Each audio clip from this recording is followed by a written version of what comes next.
guys! So this is part 2 of unboxing my iPad now. Ito na, iPad na mismo. So yung part 1, in-unbox natin ang XPad 20 Pro keyboard. Ayan. At ito naman is X Pencil 20. So ito naman is Infinix AI 20 Pro 4G. So unboxing na natin. So hinainin natin. Okay, so ito yung free case ng kasama. So buksan natin yung case. Itong case ang gamitin. Ayan, ito siya. Ay, cool. Ito yung case. Ayan, ito siya sa laman. So itong gamitin ko.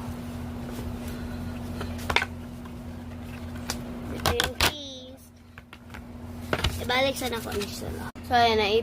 Na-con ko na. So, buksan na natin. So, ito natin dito. So, buti na lang guys yung isang araw. Ba, nabuksan. Nung isang araw is ito na lang siya guys. Last na lang talaga. As in, lost na lang siya sa stock. Akala yung ate nung kwandun is dalawa. So, last na lang guys. So, napaginangita na kung sa lain shop na lang doon. Ito na, nabili ko na para lang yun sa akin. So, tingnan natin ang mga kasama niya. Yan. Ito sa mga blah blah blah, blah blah blah. Okay. Ito. Ito ganyan. Tapos ito para sa SIM. Tapos charger. Labasin natin yung charger. Yan. So, eto na yung front part yung iPad. So, buksan natin sa gently dito. Okay. 3, 2, 1. Oh my God. Eto siya yung iPad. Yan.